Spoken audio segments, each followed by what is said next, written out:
নমস্কার। ভাগ্যবার্তা অনুষ্ঠানে আপনাদের সকলকে। আর্থিক সমস্যা থেকে মুক্তি পেতে কে না চায়?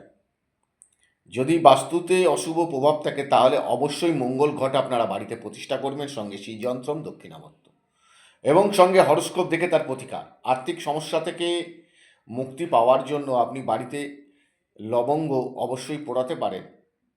আর বাড়িতে যদি কোনো অসুস্থতা ব্যক্তি যে কোনো রকম কর্মে অসুবিধে আসছে তাহলে অবশ্যই নিম পাতা পোড়াবেন ধুনুচির মধ্যে দিয়ে এবং সেটা শুকনো করে নেবেন নিম পাতাটা।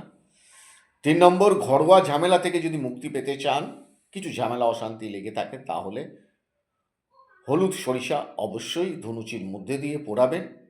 তাতে খানিকটা ঝামেলা অশান্তি হয়তো দূর হবে। বাড়িতে মানসিক চাপ যদি কমাতে চান, ধুনোর সাথে আপনি এক কাজ করবেন, গুগ্গুল আছে সেই গুগ্গুল দিয়ে ধুনোটাকে জ্বালানোর চেষ্টা করবেন। এবং বাড়িতে বাস্তু শান্তির জন্য লবঙ্গ এবং কর্পূর একসাথে পোড়ানোর কথা বলা হয়েছে। সবটাই নির্ভর করবে কিন্তু আপনার হরস্কোপ, বাস্তুর পজিশান, বাস্তুর পায়খানা বাথরুম সিঁড়ি ঘর সদর দরজা তার উপরে।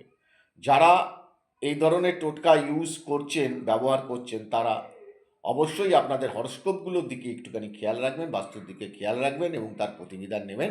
ভালো থাকুন।